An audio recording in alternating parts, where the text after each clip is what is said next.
السلام علیکم ویورز، ہمارے چینل پر خوش آمدید۔ نور کی طبیعت بہت خراب تھی۔ رات سے اسے شدید بخار تھا۔ کوئی بھی اس کا دھیان رکھنے کے لیے تیار نہیں تھا۔ آمنہ بیگم نے صاف صاف کہہ دیا تھا کہ میری بوڑھی ہڈیوں میں جان نہیں ہے جو میں اس کی خدمت کروں۔ مومنہ کو تو وہ پہلے دن سے ہی اچھی نہیں لگتی تھی۔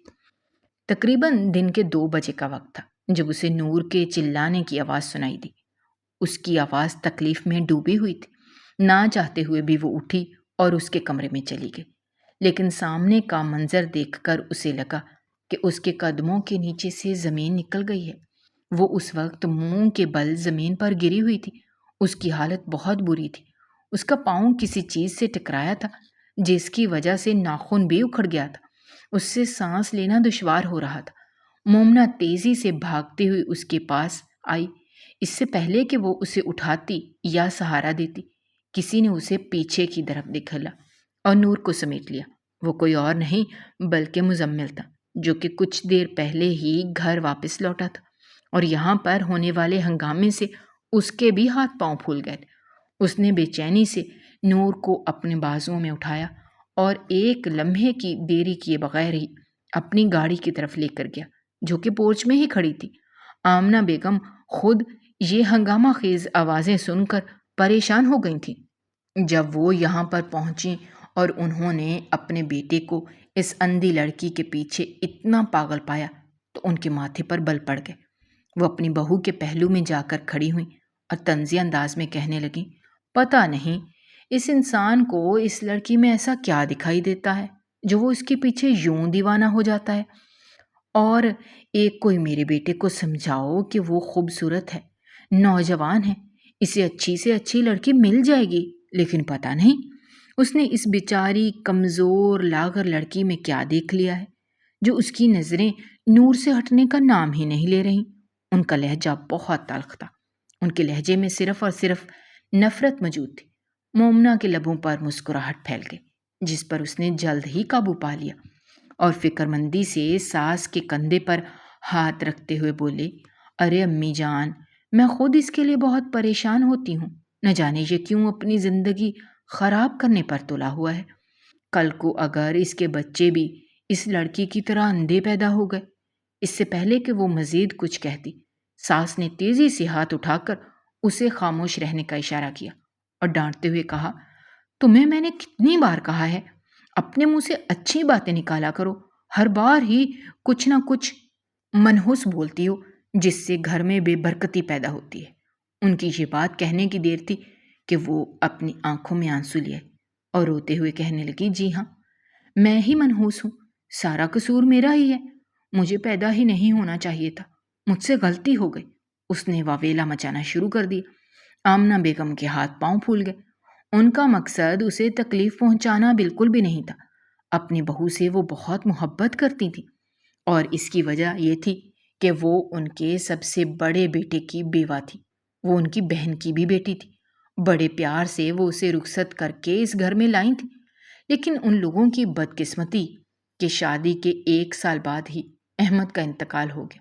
وہ اس دنیا سے چل بسا۔ پیچھے وہ مکمل طور پر اکیلی رہ گئی تھی۔ سب لوگ اس کے لیے بہت پریشان ہوتے تھے، لیکن اس کے ذہن میں کچھ اور ہی چل رہا تھا۔ جب وہ اس گھر میں بہو بن کر آئی تھی، تب اس کے ذہن میں پہلے سے ہی فتور موجود تھا۔ وہ احمد سے نہیں بلکہ مزمل سے نکاح کرنا چاہتی تھی۔ اس نے اپنی پسند کا اظہار اپنی ماں کے سامنے بھی کیا تھا، لیکن نوشین بیگم نے ہمیشہ کی طرح اسے ڈانٹ کر خاموش کروا دیا۔ اس کی کوئی بھی بات نہیں سنی گئی تھی۔ سب سے بڑی وجہ یہ تھی کہ مزمل کوئی کام کاج نہیں کرتا تھا۔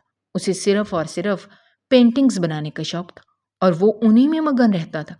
اس نے ڈگری مکمل کی ہوئی تھی، لیکن ابھی تک کوئی جاب تلاش نہیں کی تھی۔ اپنی زندگی کو سیریس ہی نہیں لے رہا تھا، جس کی وجہ سے آمنہ بیگم اکثر پریشان رہتی تھی اور سوچتی تھی کہ پتہ نہیں ان کے نکمے بیٹے کو کون اپنی بیٹی دے گا۔ جب وہ اس بات کا اظہار اپنے بیٹے کے سامنے کرتی تو وہ بڑے خوبصورت انداز میں مسکراتے ہوئے کہتا کہ میں نے پہلے سے ہی اپنی دلہن تلاش کر لی ہے، اور اس کے بارے میں آپ کو بہت اچھے طریقے سے پتہ ہے۔ تو اس طرح کی باتیں کر کے خود کو اور مجھے بھی پریشان نہ کیا کریں۔ آپ کو اچھی طرح سے پتہ ہے کہ میں جب ایک بار کوئی فیصلہ کرتا ہوں تو تب تک اس فیصلے کو عملی جامہ نہیں پہنا دیتا، تب تک میں آرام سے نہیں بیٹھتا۔ بالکل اسی طرح جب تک میں نور سے نکاح کر کے اسے اپنی بیوی کا رتبہ نہیں دے دوں گا، تب تک میں آرام سے نہیں بیٹھوں گا۔ اور میں پہلے سے ہی بتا رہا ہوں کہ بعد میں کوئی بھی میرے مقصد میں روڑے اٹکانے کی کوشش نہ کرے، کیونکہ تب مجھ سے برا کوئی بھی نہیں ہوگا۔ بات کرتے کرتے اس کا لہجہ خود بخود تلخ ہو گیا تھا۔ نور کے معاملے میں وہ اسی طرح سے جذباتی تھا اور کسی کی کوئی بات نہیں سنتا تھا۔ وہ معصوم سی چھوٹی سی لڑکی صرف اور صرف 7 سال کی تھی جب اس گھر میں آئی تھی۔ اس وقت اس کی اپنی عمر 15 سال تھی اور وہ اس سے پورے 8 سال بڑا تھا، مگر دونوں میں بہت اچھی دوستی ہو گئی تھی۔ وہ اس کا خیال رکھتا تھا، اس کی چھوٹی چھوٹی ضروریات کو پورا کرتا تھا، خود چھوڑنے کے لیے اسے اسکول جاتا تھا، اس کے علاوہ اسے اپنے ساتھ گھمانے کے لیے بھی لے کر جاتا تھا۔ آمنہ بیگم نے تو پہلے اس سب کو زیادہ اہمیت نہیں دی، کیونکہ وہ یہی سوچتی تھی کہ ایک اندھی لڑکی ہے، اسی وجہ سے ہی ان کا بیٹا اس پر ترس کھا کر اس سے محبت کرتا ہے۔ وہ شروع میں تو خوش ہوئیں، لیکن جب وہ جوان ہوئے اور معاملات پھرنے لگے تو انہیں بھی فکر مندی ہونے لگی تھی۔ ان کے بیٹے کی عمر تقریباً 28 سال ہو چکی تھی، لیکن ابھی تک اس نے نکاح کے بارے میں نہیں سوچا تھا۔ وہ بے روزگار گھوم رہا تھا اور پینٹنگز بنائے جا رہا تھا۔ جب وہ اسے کوئی کام کرنے کے لیے کہتی تو وہ مسکراتے ہوئے کہہ دیتا کہ جس دن میری پینٹنگ کروڑوں میں بکے گی اس دن آپ مجھ سے یہ بات نہیں کہیں گی، اس دن میں آپ کی ساری شکایات اور سارے شکوے دور کر دوں گا۔ جواباً میں وہ کھلکھلا کر ہنس دیتی تھی اور کہتی کہ تم بھی نہ جانے کیسے کیسے خواب دیکھ لیتے ہو، ارے تمہاری ان پینٹنگز کو کوئی بھی نہیں خریدے گا۔ ماں کی بات سن کر اسے وقتی تکلیف تو پہنچی تھی، لیکن پھر وہ یہ سوچ کر خود کو تسلی دے دیتا تھا کہ اماں کو آرٹ کے بارے میں کچھ بھی نہیں پتا۔ آرٹ کی پہچان اسی کو ہوتی ہے جو اس میں دلچسپی لیتا ہے۔ نور کو اس کی پینٹنگز دیکھنے کا بہت شوق تھا، لیکن اس کی بدقسمتی کہ اس کی آنکھوں کی بینائی اس سے اسی وقت ہی چھن گئی تھی جب وہ صرف اور صرف 4 سال کی تھی۔ اس کے ساتھ یہ ظلم کرنے والا بھی کوئی اور نہیں بلکہ اس کی اپنی ہی چچی جان تھی، چونکہ وہ بہت زیادہ خوبصورت تھی اور ہر کوئی اس کی تعریف کرتا تھا۔ اس کے مقابلے میں اس کی چچی کی بیٹیاں بالکل بھی پیاری نہیں تھی، کوئی بھی ان کی طرف دیکھنا بھی پسند نہیں کرتا تھا۔ اس کی چچی ایک بہت ہی کالے دل کی مالک عورت تھی جو کہ ہر کسی سے ہی جلتی تھی اور خائف رہتی تھی۔ انہوں نے اس کی آنکھوں میں ایکسپائر سرما ڈالا تھا، جس کی وجہ سے اس کی آنکھیں جلنا شروع ہو گئی تھیں، چونکہ وہ لوگ اسے لیٹ اسپتال لے کر گئے تھے اور خود ہی ٹوٹکے استعمال کرتے رہے تھے، کیونکہ کسی کو بھی اندازہ نہیں تھا کہ اس کے ساتھ کیا واقعہ رونما ہو چکا ہے۔ اسی وجہ سے جب وہ اسپتال پہنچے تب تک بہت دیر ہو چکی تھی۔ ڈاکٹر نے جواب دے دیا تھا اور صاف صاف کہہ دیا تھا کہ اب اس کی بینائی دوبارہ واپس نہیں آ سکتی۔ یہ اس کے گھر والوں کے لیے بہت بڑا صدمہ تھا جسے انہوں نے بڑی مشکل سے سہا تھا۔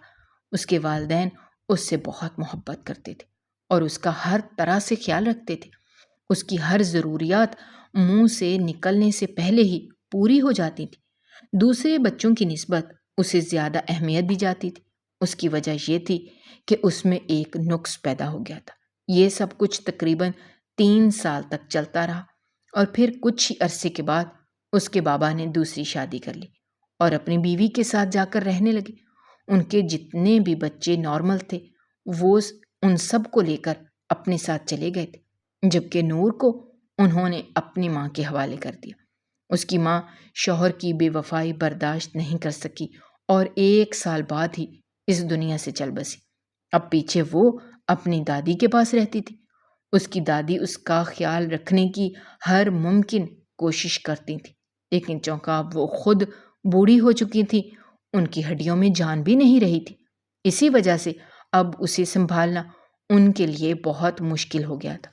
انہوں نے اپنے بیٹے کو کال ملائی اور اس سے کہا کہ تم مجھ پر ایک احسان کرو، میری پوتی کو اپنے ساتھ لے کر جاؤ، تم اس کی اچھی تربیت کرنا، میں ساری زندگی تمہارا یہ احسان کبھی بھی نہیں بھولوں گی۔ فرحات صاحب جو کہ اس چھوٹی سی لڑکی کو پسند کرتے تھے اور اسے محبت کرتے تھے کیونکہ وہ بہت ٹیلنٹڈ تھی، اور اس کی ذہانت کی وجہ سے وہ سوچتے تھے کہ ایک دن یہ ضرور بہت بڑے مقام پر جائے گی، وہ اسے اپنے ساتھ اپنے گھر لے کر چلے آئے۔ تب اس کی عمر تقریباً 7 سال تھی۔ یہاں پر آنے کے بعد سب سے پہلا سامنا اس کا مزمل کے ساتھ ہوا تھا، جو اس سے ہنس کر باتیں کر رہا تھا، اسے اس کی پسند اور ناپسند کے بارے میں پوچھ رہا تھا، وہ اسے اہمیت دے رہا تھا اور اسے اس بات کا احساس دلا رہا تھا کہ وہ کسی کے لیے بہت ضروری ہے۔ آمنہ بیگم ایسا بالکل بھی نہیں چاہتی تھی۔ پہلے ہی ان سے اپنے دونوں شرارتی بچے نہیں سنبھالے جاتے تھے، اوپر سے ایک اور لڑکی آ گئی تھی جو اندھی بھی تھی۔ اس کی ذمہ داری اٹھانا اور پھر بعد میں جا کر اس کی شادی کرنا یہ بہت مشکل کام تھا، مگر شوہر کی وجہ سے وہ یہ کام کرنے کے لیے راضی ہو گئیں۔ مزمل کی وجہ سے انہیں بہت آسانی ہو گئی تھی کیونکہ ان سے زیادہ وہ نور کا خیال رکھتا تھا۔ دوسری طرف فرحات صاحب کی طبیعت 2 سالوں کے بعد بہت زیادہ خراب رہنے لگی تھی۔ انہیں ہمیشہ ہی اپنے دل میں تکلیف کا احساس ہوتا تھا۔ انہوں نے ڈاکٹر کے پاس جانے کا ارادہ اس لیے ملتوی کر دیا تھا کیونکہ وہ خوف زدہ ہوتے تھے۔ انہیں بری بیماریوں سے ڈر لگتا تھا، موت سے انہیں خوف محسوس ہوتا تھا، ابھی وہ مرنا نہیں چاہتے تھے۔ اسی وجہ سے انہوں نے ڈاکٹر سے اپنا چیک اپ ہی نہیں کروایا، اور یہ ان کی سب سے بڑی بے وقوفی تھی۔ تھوڑے ہی عرصے کے بعد اچانک ہی ایک دن انہیں ہارٹ اٹیک آیا اور وہ اس دنیا سے رخصت ہو گئے۔ بی پی بہت زیادہ ہائی ہونے کی وجہ سے انہیں تکلیف کا احساس ہوتا تھا۔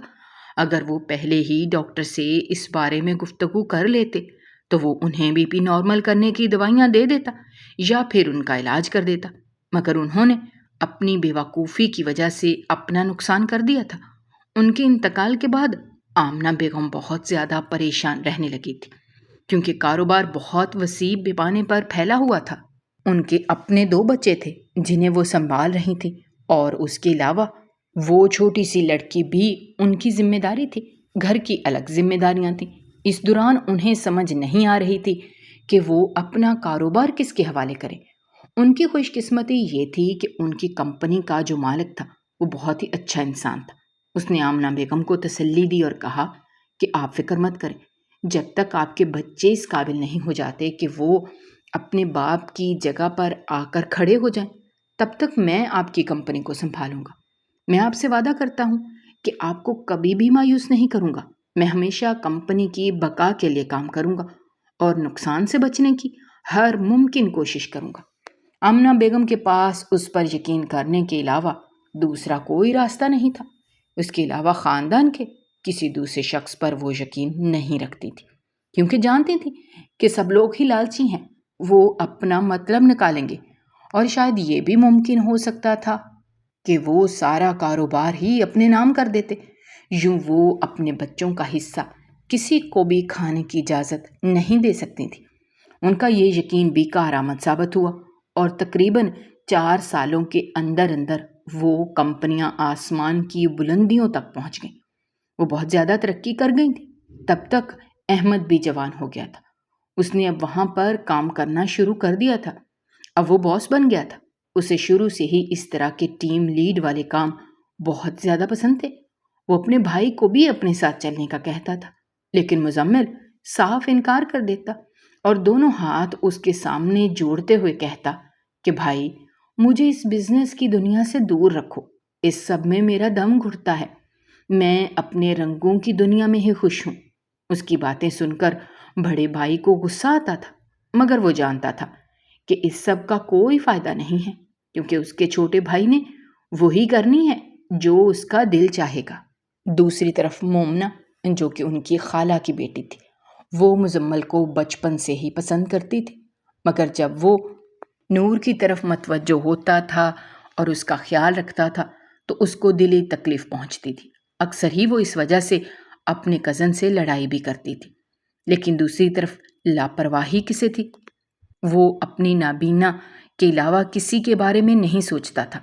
اور نہ ہی کسی کی بات کو اہمیت دیتا تھا۔ اس کے نزدیک فرق اور صرف ایک ہی عورت قابل احترام اور قابل تعریف تھی، اور وہ عورت اس کی پسندیدہ کزن یعنی نور تھی۔ جب اس کے گھر میں احمد کا رشتہ آیا تو وہ بہت زیادہ بے چین ہو گئی اور اپنی ماں کو کہنے لگی کہ میں ایسا نہیں کر سکتی، میں اس کے چھوٹے بھائی سے محبت کرتی ہوں، میں کیسے اس سے نکاح کر سکتی ہوں؟ نوشین بیگم کا بس نہیں چل رہا تھا کہ وہ اس بے وقوف لڑکی کا منہ نہ نوچ ڈالیں جو اتنے بڑے بزنس مین کے رشتے سے انکار کر رہی تھی اور ایسے شخص کے ساتھ شادی کرنے کا سوچ رہی تھی جس کا کوئی مستقبل ہی نہیں تھا اور نہ ہی جس نے اپنی زندگی میں کبھی کوئی کارنامہ سر انجام دیا تھا۔ انہوں نے اسے صاف صاف کہہ دیا تھا کہ اگر تم نے میری بات سے انکار کیا یا پھر کچھ بھی الٹا سیدھا کرنے کی کوشش کی تو تم میرا مرا ہوا منہ دیکھو گی۔ ماں سے وہ بہت زیادہ محبت کرتی تھی، اس کی آنکھوں میں وہ آنسو برداشت نہیں کر سکتی تھی، اسی وجہ سے اس نے خاموشی سے ان کی بات مان لی اور نکاح کر کے اس گھر میں چلی آئی۔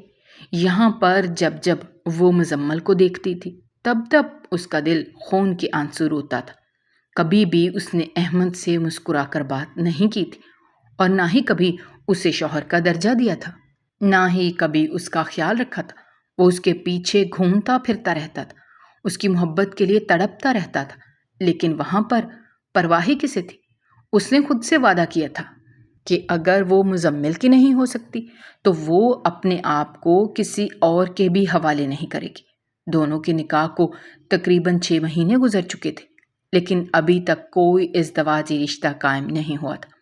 اب احمد کی بھی ہمت جواب دے چکی تھی، یہ سب برداشت کرنا اس کے بس سے باہر ہو گیا تھا۔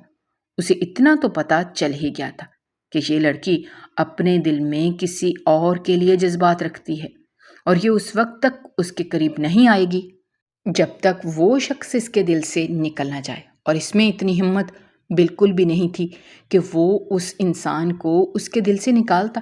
اسی وجہ سے ہی اس نے ایک اور فیصلہ کیا اور وہ خاموشی سے سائڈ پر ہو گیا اور اپنی کمپنی کی طرف توجہ دینے لگا۔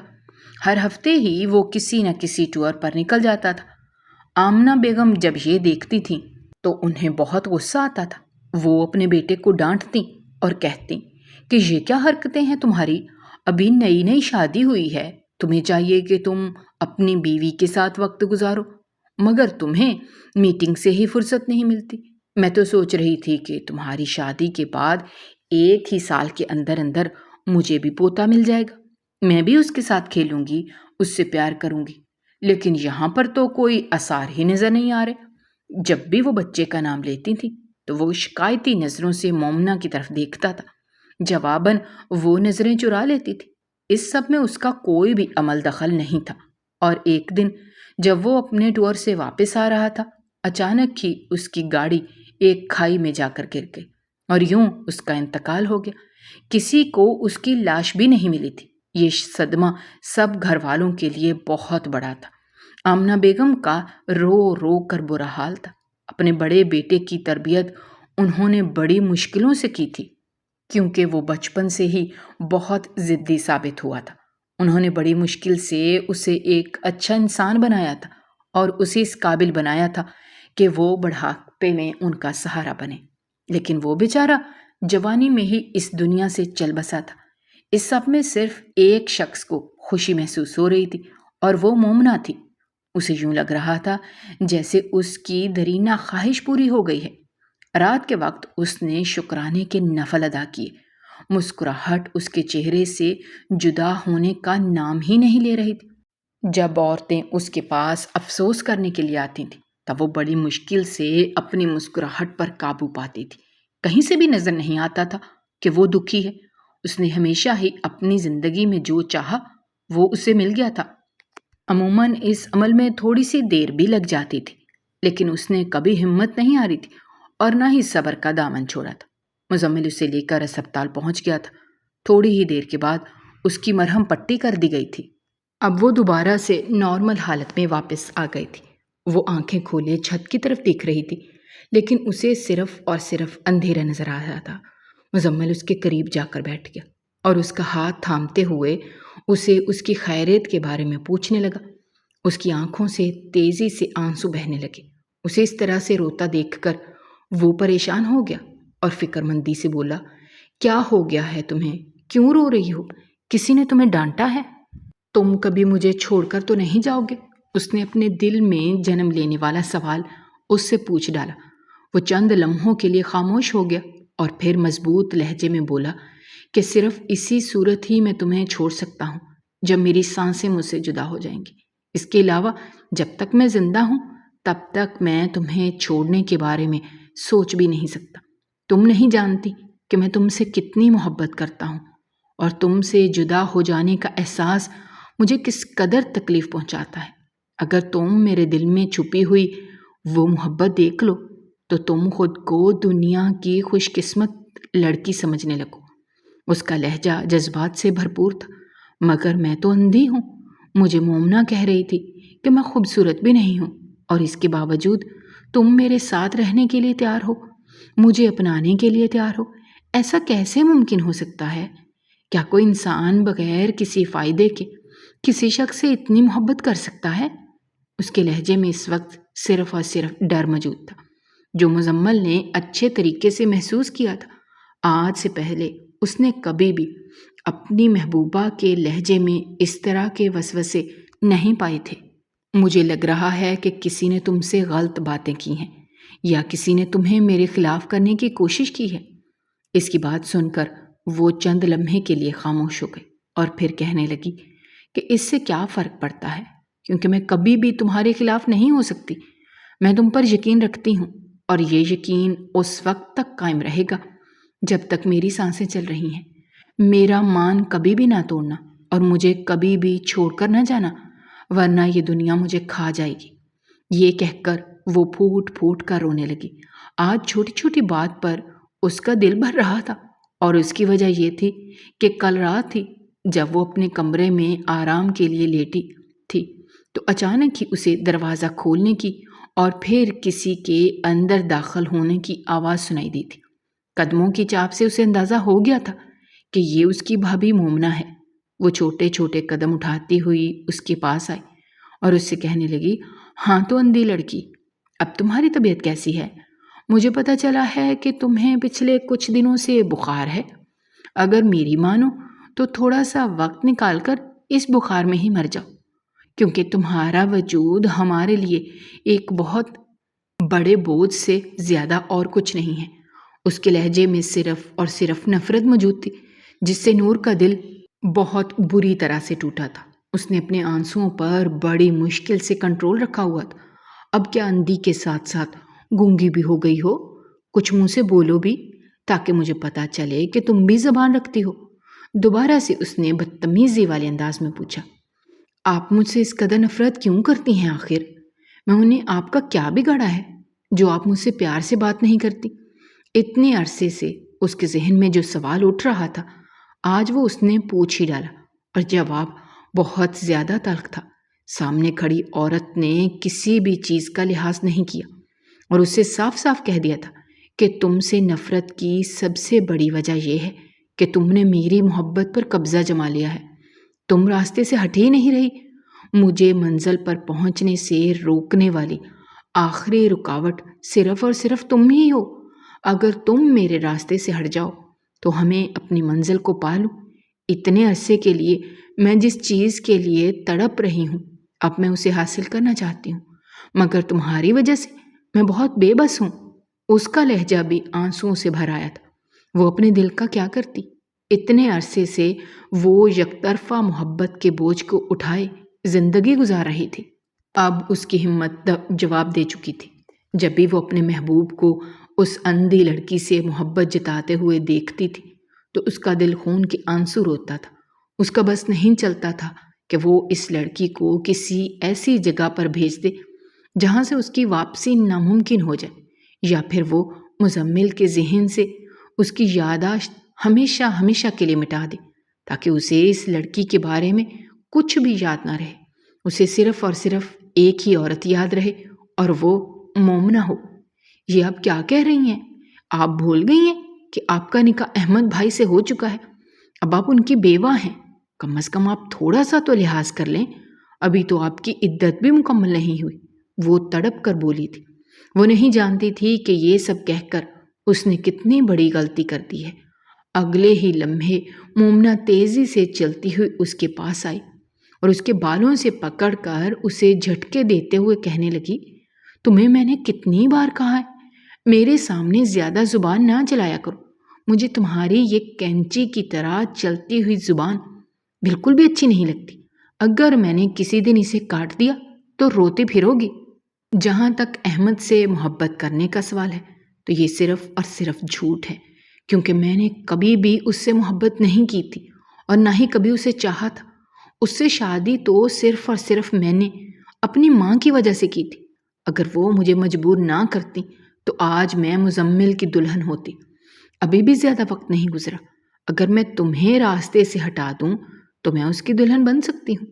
یہ کہہ کر وہ عجیب سے انداز میں ہنستی تھی۔ نور کو اس وقت اس سے بہت ڈر محسوس ہو رہا تھا۔ وہ اسے دنیا کی سب سے خطرناک عورت لگ رہی تھی، جس سے انسان کو کچھ بھی کیے جانے کی امید ہو سکتی ہے۔ تھوڑی ہی دیر تک وہ اس کے قریب کھڑی رہی اور اس سے باتیں کرتی رہی اور اس کا دل جلاتی رہی۔ جب وہ کمرے سے باہر نکلی تو نور کی آنکھوں سے بھی تیزی سے آنسو بہنے لگے۔ وہ اپنے دل میں شدید تکلیف محسوس کر رہی تھی۔ مزمل سے دور ہونے کا احساس اسے دکھ میں مبتلا کر رہا تھا۔ وہ مر سکتی تھی مگر اس سے دور نہیں ہو سکتی تھی۔ بچپن سے لے کر اب تک ایک وہی تو انسان تھا جس نے اس کا ساتھ دیا تھا اور جس نے اسے اہمیت کا احساس دلایا تھا۔ اگر وہ انسان ہی اسے چھوڑ کر چلا جاتا تو اس کے پاس کیا بچتا سوائے ایک کھوکھلے وجود کے؟ وہ کسی اور چیز کی مالک نہیں تھی، نہ ہی اس کے پاس والدین تھے، نہ ہی اس کے پاس بہن بھائی تھے، نہ ہی اس کے پاس کوئی دولت تھی کہ جس کی بنا پر وہ غرور کر سکتی۔ اس کے پاس صرف اور صرف ایک ہی قیمتی چیز تھی اور وہ اس کا مزمل تھا، جسے وہ ہر حال میں اپنا بنانا چاہتی تھی۔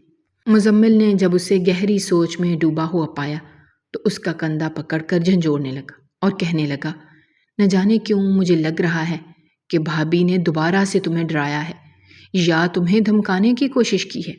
پہلے بھی وہ ایک دو بار ان دونوں کو بحث کرتے ہوئے دیکھ چکا تھا۔ مومنہ کا انداز دیکھ کر صاف ظاہر ہو رہا تھا کہ وہ اپنا غصہ اس چھوٹی سی لڑکی پر اتار رہی ہے۔ تب اس نے باتوں ہی باتوں میں اسے سمجھانے کی کوشش کی تھی۔ اگر مومنہ نے اس کی بات کو مکمل طور پر نظر انداز کر دیا تھا اور خاموشی سے اپنے کمرے میں چلی گئی تھی۔ اس کا یہ ایٹیٹیوڈ دیکھ کر اسے غصہ تو بہت آیا تھا، مگر وہ اس وجہ سے اس کی عزت کرتا تھا کیونکہ وہ اس کے بھائی کی بیوہ تھی۔ وہ اس کی بے عزتی کرنے کے بارے میں یا اس کے خلاف جانے کے بارے میں سوچ بھی نہیں سکتا تھا۔ اس کی ماں بھی اسے یہی ہدایت کرتی رہتی تھی کہ جتنا زیادہ ہو سکے اپنی بھابھی کا خیال رکھا کرو۔ شام کے وقت وہ نور کو لے کر گھر واپس آ گیا۔ سب لوگ صحن میں بیٹھے ہوئے تھے۔ اسے کمرے میں چھوڑنے کے بعد وہ اپنے ماں کے پہلو میں جا کر بیٹھا اور انہیں بولا کہ میں نے آپ سے ایک بہت ہی ضروری بات کرنی ہے۔ کافی عرصے سے میں یہ بات کرنے کے بارے میں سوچ رہا تھا، لیکن اس وقت تک میری کوئی بھی پینٹنگ بکی نہیں تھی۔ آج ہی مجھے خوشخبری ملی ہے کہ میری پہلی پینٹنگ 50 لاکھ روپے میں فروخت ہو گئی ہے اور یہ میری پہلی کامیابی ہے۔ اس کی بات سن کر وہاں پر موجود سب لوگوں کا منہ حیرت سے کھلے کا کھلا رہ گیا۔ اس کے تایا جان جو کہ تھوڑی ہی دیر پہلے وہاں پر پہنچے تھے، جب انہوں نے ایک پینٹنگ کی قیمت اتنی زیادہ سنی تو وہ جلدی سے اپنی بیٹی کی تعریفیں کرنے لگے۔ ان کی بات کے مطلب کو سب نے ہی اچھی طرح سے سمجھ لیا تھا اور سب کے چہروں پر ہی مسکراہٹ پھیل گئی تھی، کیونکہ وہ اب اپنی بیٹی کو اس شخص کے حوالے کرنا چاہتے تھے، یہ جانتے ہوئے بھی کہ یہ ناممکن ہے۔ سبھی اسے مبارکباد دے رہے تھے۔ آنے سے پہلے وہ اپنی محبوبہ کو اس کی پسندیدہ آئس کریم کھلانے کے لیے لے کر گیا تھا۔ اس کے علاوہ اس نے شاپنگ بھی کروائی تھی جو کہ گاڑی میں ہی موجود تھی۔ اسے پتہ چل گیا تھا کہ سب لوگ آئے ہوئے ہیں، اسی وجہ سے اس نے وہ شاپنگ باہر نکالنا ضروری نہیں سمجھا اور سوچا کہ رات کو اس کے کمرے میں جا کر ہی اس کے حوالے کر دے گا۔ مومنہ بھی اس کے لیے بہت خوش تھی، مگر اس کی اگلی ہی بات سن کر اسے لگا کہ اس کے قدموں کے نیچے سے زمین نکل گئی ہے۔ وہ اپنی ماں کا ہاتھ پکڑتے ہوئے کہنے لگا، اب تو میں شادی کے قابل ہو گیا ہوں۔ آپ مجھے کہتی تھیں کہ جس دن میں پہلی تنخواہ آپ کے ہاتھ میں رکھوں گا تب آپ میرا نکاح کر دیں گی۔ اس نے اپنی جیب سے نہ جانے کتنے نوٹ نکالے اور اپنی ماں کے ہاتھ میں رکھتے ہوئے کہنے لگا، یہ تو بہت ہی معمولی سے ہیں، باقی پیسے بینک میں موجود ہیں، لیکن میں آپ سے وعدہ کرتا ہوں وہ کل میں آپ کے حوالے کر دوں گا۔ فی الحال یہ اس لیے ہے تاکہ آپ اپنا کیا ہوا وعدہ پورا کر سکیں۔ میں نور سے شادی کرنا چاہتا ہوں اور اب میں مزید انتظار نہیں کر سکتا۔ مجھ پر یہ احسان کر دیں اور اگلے ہی جمعے اس سے میرا نکاح کروا دیں۔ نہ صرف اس نے اپنی خواہش کا اظہار کیا تھا بلکہ اس کے ساتھ ساتھ دن بھی طے کر دیا تھا۔ آمنہ بیگم شش و پنج میں مبتلا ہو گئی۔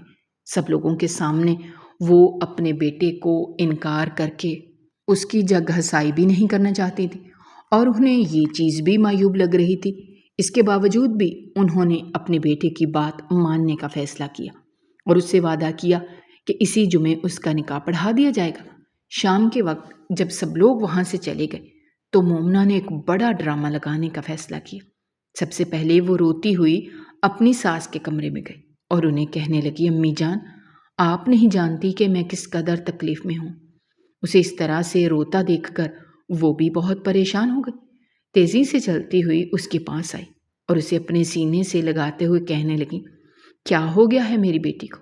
امی جان، آپ کا بیٹا اپنی حد سے بڑھتا جا رہا ہے۔ یہ میرا دیور ہے، اسی وجہ سے ہی میں اس کی عزت کرتی ہوں اور اسے کچھ بھی نہیں کہتی، لیکن اس کا یہ مطلب نہیں ہے کہ یہ میرے ساتھ بدتمیزی کرنا شروع کر دے۔ یہ کہنے کی دیر تھی کہ آمنہ بیگم کا منہ حیرت سے کھلے کا کھلا رہ گیا۔ انہوں نے چند لمحے تو بے یقینی سے اس کے چہرے کی طرف دیکھا، کیونکہ بات ابھی تک ان کی سمجھ میں نہیں آئی تھی اور جو تھوڑی بہت بات ان کے پلے پڑی تھی وہ بہت ہی غلط مطلب نکال رہی تھی۔ اس نے تمہارے ساتھ کیا کیا ہے؟ ان کے پوچھنے کی دیر تھی کہ وہ مزید اونچی آواز میں ڈھونڈنے لگی اور کہنے لگی، وہ 2-3 بار مجھ سے بدتمیزی کرنے کی کوشش کر چکا ہے۔ 1-2 بار تو اس نے مجھے اپنے کمرے کے اندر بھی دھکیلنے کی کوشش کی۔ امی جان، اب میں یہ سب کچھ برداشت نہیں کر سکتی۔ اسے میرا ذرا بھی لحاظ نہیں ہے۔ اگر کسی دن اس نے میری عزت پر ہاتھ ڈال دیا تو… اس سے پہلے کہ وہ مزید کچھ کہتی، انہوں نے اسے ہاتھ اٹھا کر خاموش رہنے کا اشارہ کیا اور اسے کہا کہ اب اگر وہ دوبارہ کبھی بھی تمہارے ساتھ ایسا کچھ بھی کرنے کی کوشش کرے تو تم کسی بھی چیز کا لحاظ نہ کرنا اور ایک زوردار تھپڑ اس کے چہرے پر مار دینا۔ اس کے ساتھ ہی تم مجھے بلا لینا، میں اس کا دماغ سیٹ کروں گی۔ وہ اس وقت بھول گئی تھیں کہ ان کا بیٹا کبھی بھی اس طرح کی حرکت نہیں کر سکتا۔ وہ ایک مضبوط کردار کا مالک ہے۔ اس وقت وہ صرف اور صرف ایک جھوٹی عورت کے آنسوؤں پر یقین کر رہی تھی جسے وہ اپنی بیٹی سے بڑھ کر مانتی تھی۔ رات کا وقت تھا، وہ اپنے کمرے میں بیٹھا ہوا تھا جب وہ اس کے پاس گئی اور لگے ہاتھوں اپنی محبت کا اظہار کر دیا۔ وہ پریشان ہو گیا اور کہنے لگا، یہ آپ کس طرح کی باتیں کر رہی ہیں؟ ایسا ممکن نہیں ہو سکتا۔ میں آپ کو اپنے بھائی کی بیوہ سمجھتا ہوں، آپ کی عزت کرتا ہوں۔ میں آپ کے بارے میں ایسا کبھی بھی نہیں سوچ سکتا، اور جہاں تک نکاح کرنے کا فیصلہ ہے تو وہ میں نے کر لیا ہے۔ بہت جلد ہی میں نور کو اپنی بیوی کا درجہ دے دوں گا۔ آپ بس یہ سمجھیں کہ ہم لوگوں کے درمیان کوئی بات ہی نہیں ہوئی اور اس کو ہمیشہ ہمیشہ کے لیے بھول جائیں۔ اس سے پہلے کہ وہ مزید کچھ کہتا، مومنہ نے جلدی سے اپنی قمیض کی بازو پھاڑ ڈالی۔ اس کے بعد وہ اپنے باقی کے کپڑے پھاڑنے لگی اور اونچی اونچی آواز میں چلانے لگی۔ وہ پریشان ہو گیا اور اسے روکنے کی کوشش کرنے لگا، لیکن وہ کسی کے قابو میں نہیں آ رہی تھی۔ تھوڑی ہی دیر کے بعد وہاں پر آمنہ بیگم آ گئی۔ محلے کے لوگ بھی جمع ہو گئے تھے۔ جب مومنہ نے سب کو روتے ہوئے بتایا کہ اس نے میری عزت پر وار کیا ہے تو اس کے چہرے پر پہلا تھپڑ مارنے والا کوئی اور نہیں بلکہ اس کی اپنی ماں تھی۔ مزمل بے یقینی سے اپنی ماں کی طرف دیکھ رہا تھا، جن کی آنکھوں میں اس وقت صرف اور صرف غصہ اور دکھ تھا۔ وہاں پر یقین کا نام و نشان تک نہیں تھا۔ اس کا مطلب یہ تھا کہ انہیں اپنی بہو کی بات پر یقین تھا اور اپنے بیٹے سے انہیں کسی اچھے کی امید نہیں تھی۔ وہ بولنا چاہ رہا تھا کہ یہ عورت مجھ پر الزام لگا رہی ہے، لیکن اس کے منہ سے الفاظ ہی نہیں نکل رہے تھے۔ دوسری طرف یہ شور سن کر نور بے چینی سے اپنے کمرے سے باہر نکلی۔ وہ اس وقت دوسرے پورشن پر موجود تھی۔ ابھی جیسے ہی وہ تھوڑا سا آگے بڑھی تو مختلف آوازیں اس کے کانوں میں پڑنے لگیں۔ جب اس نے یہ سنا کہ اس کی محبت یعنی مزمل نے مومنہ کے ساتھ غلط رشتہ بنانے کی کوشش کی ہے تو اس کا دل دھڑکنا ہی رک گیا۔ اسے اپنے سینے میں شدید تکلیف کا احساس ہو رہا تھا۔ اسے یوں لگ رہا تھا جیسے اس کا آخری وقت آ گیا ہو۔ وہ لڑکھڑاتی ہوئی چھوٹے چھوٹے قدم اٹھاتی ہوئی آگے بڑھ رہی تھی، یہ جانے بغیر ہی کہ سامنے سیڑھیاں ہیں، اور اس نے ایک آخری قدم اٹھایا اور نیچے گر گئی۔ اس کا سر زور سے زمین کے ساتھ جا کر لگا تھا اور اسی وقت ہی اس کی موت واقع ہو گئی تھی۔ اس بیچاری سے سب لوگ ہی بالکل انجان تھے اور اپنے مسئلے میں الجھے ہوئے تھے۔ اس وقت ہی مولوی کو بلا لیا گیا اور ان دونوں کا نکاح پڑھا دیا گیا۔ مومنہ بہت زیادہ خوش تھی کیونکہ اس کی درینہ خواہش پوری ہو گئی تھی۔ مزمل نے فیصلہ کر لیا تھا کہ وہ اس عورت کو ایک ایسا سبق سکھائے گا کہ وہ ساری عمر یاد رکھے گی۔ دوسری طرف جب وہ سب لوگ واپس اندر آئے اور سامنے کا منظر دیکھا تو سبھی پریشان ہو گئے۔ مزمل تیزی سے بھاگتا ہوا اس کے پاس گیا، مگر اس کی محبت کا وجود ساکت ہو گیا تھا اور حرکت نہیں کر پا رہا تھا۔ یقیناً اس کی روح اس دنیا سے پرواز کر چکی تھی۔ وہ پھوٹ پھوٹ کر رونے لگا۔ لوگوں نے اسے جا کر نور سے دور ہٹایا کیونکہ وہ اس کے لیے نامحرم تھا اور اس پر کوئی بھی حق نہیں رکھتا تھا۔ یہ ایک بہت بڑا صدمہ تھا جو اس پر گزرا تھا۔ اس کی وفات کے بعد وہ مکمل طور پر خاموش ہو گیا تھا۔ جو انتقام اس نے اپنی بیوی سے لینے کا فیصلہ کیا تھا وہ انتقام بھی بھول چکا تھا۔ اب وہ اپنے گھر واپس ہی نہیں آتا تھا اور زیادہ تر وقت باہر ہی گزارتا تھا۔ یہ سب دیکھ کر مومنہ کو بہت تکلیف ہوتی تھی۔ اس نے اس وجہ سے مزمل سے شادی نہیں کی تھی کہ ساری زندگی اسی طرح سے گزار دیتی۔ ایک دن وہ بے چین ہو گئے اور اس کے سامنے جا کر پھوٹ پھوٹ کر رونے لگی اور کہنے لگی کہ اتنی مشکل سے میں نے آپ کو حاصل کیا ہے، اس وجہ سے کہ آپ مجھ سے دور دور رہیں۔ خدا کے لیے میرے ساتھ ایسا سلوک مت کریں۔ میرا دل پہلے ہی آپ کے لیے بہت زیادہ بے چین ہو رہا ہے۔ اب یہ مزید بے چینی برداشت نہیں کر سکتا۔ آپ کو نہیں پتا کہ میں آپ سے کتنی محبت کرتی تھی۔ ایک لمبے عرصے سے میں آپ کے لیے تڑپتی رہی اور اب جب آپ مجھے حاصل ہو گئے ہیں تو دوبارہ سے مجھے تڑپا رہے ہیں۔ اس سے پہلے کہ وہ مزید کچھ کہتی وہ اونچی آواز میں چلایا اور بولا، تم اپنی تکلیف پر دکھی ہو رہی ہو، تمہیں میری تکلیف کی بالکل بھی فکر نہیں ہے۔ ارے میں نے بھی تو بچپن سے ہی صرف ایک لڑکی سے محبت کی تھی اور وہ بھی مجھ سے چھن گئی۔ یہ کہہ کر اس نے اپنا سر اس کی گود میں رکھ دیا اور پھوٹ پھوٹ کر رونے لگا۔ وہ پیار سے اس کے بالوں میں انگلیاں پھیر رہی تھی اور اسے تسلیاں دے رہی تھی۔ اس دن مزمل کے دل کے اندر جتنے بھی درد تھے وہ سارے اس نے بیان کر ڈالے اور اسے کافی سکون بھی مل رہا تھا۔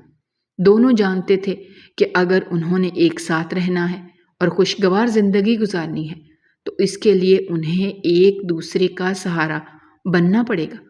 مومنہ کو اس سے محبت تھی لیکن مزمل کو اس سے محبت نہیں تھی، مگر اس میں مومنہ سے دوستی کر لی۔ وہ اب اپنی باتیں اس سے شیئر کرنے لگا تھا، اسے چھوٹے چھوٹے مسئلوں پر مشورے لینے لگا تھا۔ اسی دوران وہ پینٹنگز کا مشغلہ بھی بڑھا چکا تھا کیونکہ جب سے اسے اپنی محبت کی موت کی خبر ملی تھی تب سے اس کا فن مزید پرکشش ہو گیا تھا اور وہ زیادہ سے زیادہ بکنے لگا تھا۔ مومنہ اس کا بہت زیادہ خیال رکھتی تھی، اس کی ساری ضروریات پوری کر دیتی تھی، اس سے محبت سے پیش آتی تھی اور اس کی قدر کرتی تھی۔ ایک مرد کے لیے اس سے بڑھ کر کوئی بھی اچھی عورت نہیں ہو سکتی۔ وقت کے ساتھ ساتھ وہ پچھلی محبت کے غم کو بھولتا گیا اور اسے مومنہ کی قدر ہونے لگی۔ اسے اندازہ ہو رہا تھا کہ وہ اس کے ساتھ زیادتی کر رہا تھا۔ بلا شبہ اس کی بیوی نے بھی اس کے ساتھ ماضی میں اچھا سلوک نہیں کیا تھا، مگر وہ سب اس نے نادانی میں کیا تھا جو وہ معاف کر چکا تھا۔ اور پھر تقریباً شادی کے 3 سالوں کے بعد اس نے اسے مکمل طور پر اپنا لیا اور اپنی بیوی کا درجہ دے دیا۔ مزید 1 سال کے بعد اللہ تعالیٰ نے انہیں ایک خوبصورت بیٹی سے نوازا جس سے ان کی زندگی مکمل ہو گئی۔ مومنہ کی اجازت سے اس نے اپنی بیٹی کا نام نور رکھا تھا۔